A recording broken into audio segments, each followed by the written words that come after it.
fun with K-12 lessons. Don't forget to subscribe!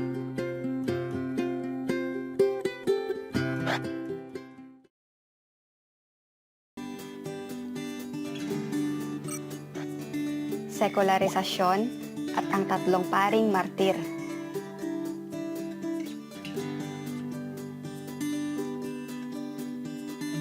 Isa pang mahalagang pangyayari noong ika-19 na siglo na naging salik sa pag-usbong ng kamalayang Pilipino, ang sekularisasyon. Ang sekularisasyon ay ang pagbibigay sa mga paring sekular ng kapangyarihang pamunuan ang mga parokya.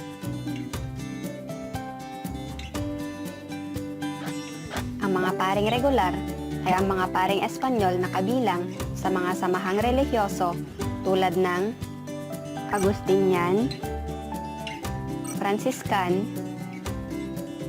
Recollect, Jesuit, at Dominican.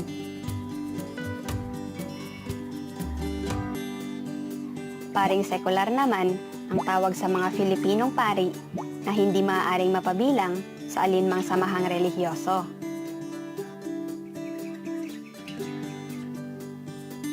Nag-ugat ang mga suliranin mula sa pagtutol ng mga paring regular na pamunuan ng mga paring sekular ang mga parokya.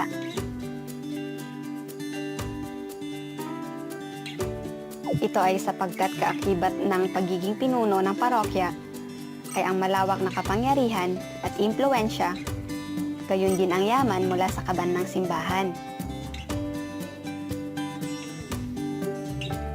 Ibinalik sa mga paring regular ang mga parokyang hawak ng mga paring sekular.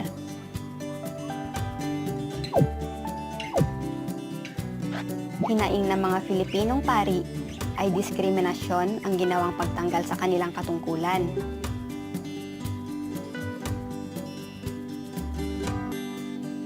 Bunsod nito, nagsimula ang isang kilusan sa pamumuno ni Padre Pedro Pelaez.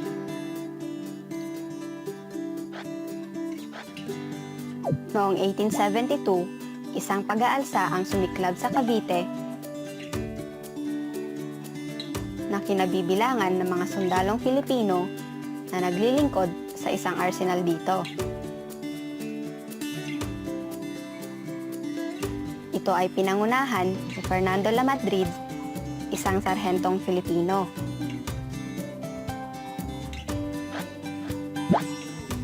Nag-aklas ang mga sundalo nang tanggalin ang ilan sa kanilang mga pribilehyo tulad ng hindi pagbabayad ng buwis at hindi pagsali sa sapilitang paggawa.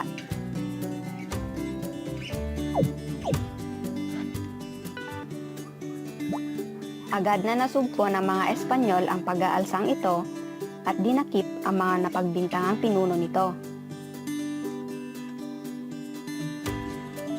Kabilang sa mga dinakip ang mga paring sina Mariano Gomez, Jose Burgos, at Jacinto Zamora o Gombursa. Pinagbintangan silang mga pinuno ng pag-aalsa sa Cavite upang mapatahimik ang noon ay mainit na isyu ng sekularisasyon. Nilitis ang Gombursa at isinakdal ng mga bayarang testigo, piskal at abogado. Hinatulan sila ng kamatayan at ginarote noong ika-17 ng Pebrero 1872. Sa pagkamatay ng tatlong pari, ay napaigting ang damdaming makabansa ng mga Filipino laban sa mga mananakop.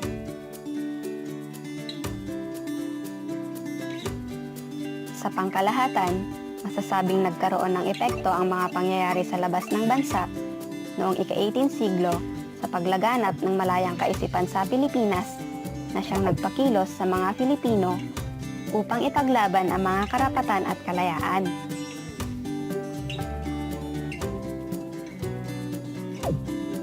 Ang paglipas ng merkantilismo ay nagbigay daan sa pag-usbong ng malayang kalakalan at ang kaakibat na malayang kaisipan.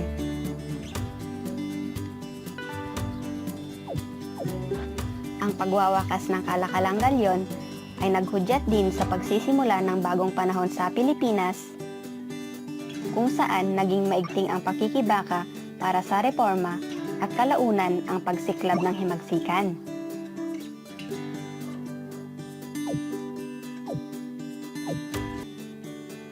Mahalagang kilalanin ang malaking naiambag ng kaisipang La Ilustrasyon mula sa Europe sa mga pagbabagong ito dahil ang ideya ng kaliwanagan ang nagsilbing tulay ng Spain at ng Pilipinas sa pagtawid mula sa konserbatismo tungo sa modernismo at liberal na kaisipan at sa pagkabuo ng kamalayang makabayang nakabatay sa mga karapatan at kalayaang ibinunsod sa Cadiz Constitution ng 1812.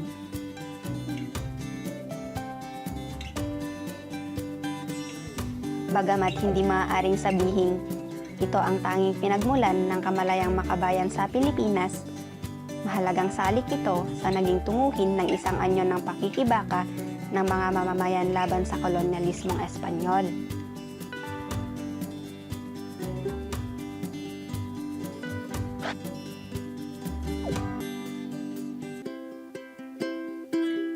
Pag-aralan natin muli.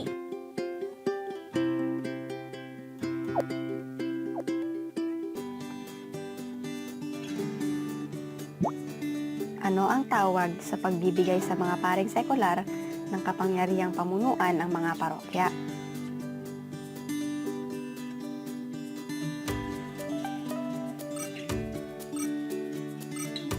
Ang sekularisasyon.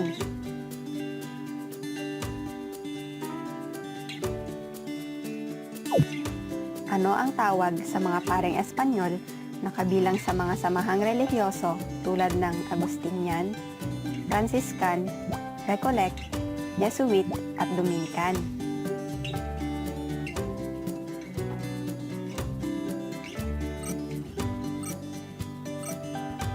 Ang mga paring regular.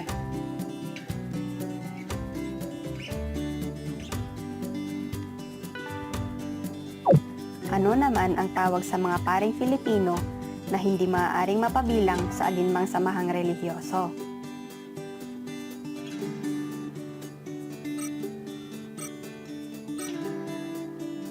Ang mga paring sekular.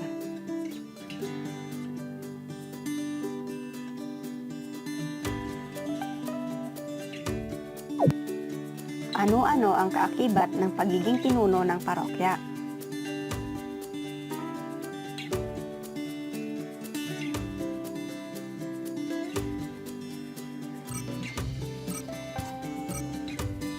Kaakibat ng pagiging pinuno ng parokya ay ang malawak na kapangyarihan at impluensya, gayon din ang yamang mula sa kabandang simbahan.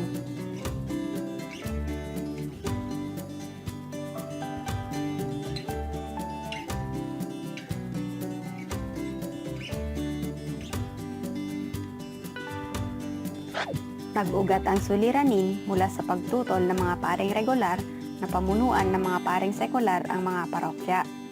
Tama o mali?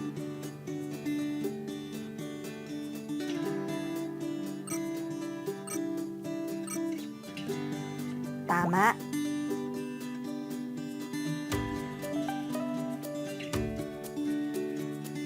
Ibinalik sa mga paring regular ang mga parokyang hawak ng mga paring sekular. Tama o mali?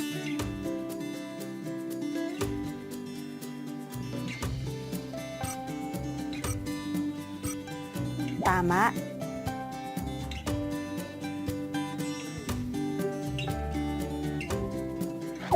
Bunsod ng ginawang pagtanggal sa mga Pilipinong pari sa kanilang katungkulan, nagsimula ang isang kilusan sa pamumuno ni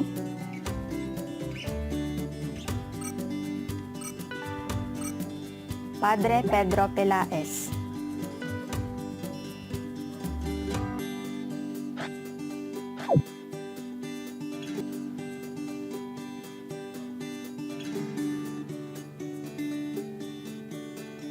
Kailan at saan sumiklab ang isang pag-aalsa na kinabibilangan ng mga Filipinong sundalo na naglilingkod sa isang arsenal dito.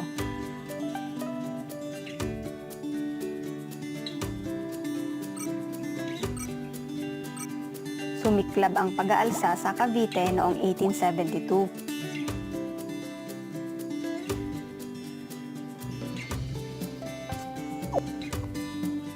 Sino ang nanguna sa pag-aalsang ito?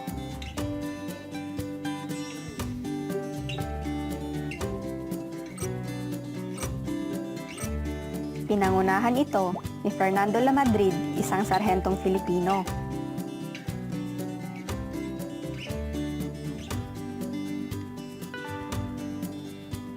Nag-aklas ang mga sundalong lumahok sa pag-aalsa nang tanggalin ng ilan sa kanilang mga pribilehyo. Ano-ano ang mga pribilehyong ito?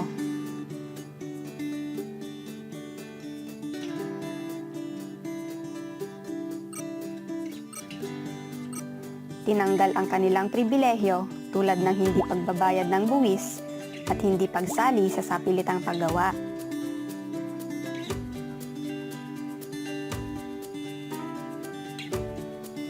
Sino-sino ang mga paring dinakip at napagbintangang pinuno ng pag-aalsa sa Cavite?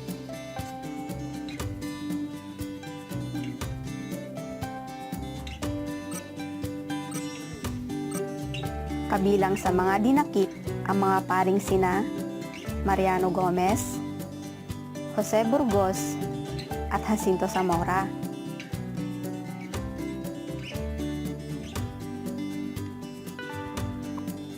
Ang mga paring sina Mariano Gomez, Jose Burgos, at Jacinto Zamora ay kilala rin sa tawag na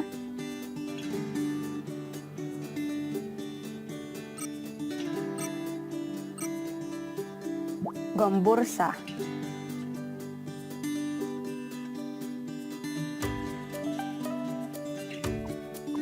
Kailan at sa anong paraan namatay ang Gombursa?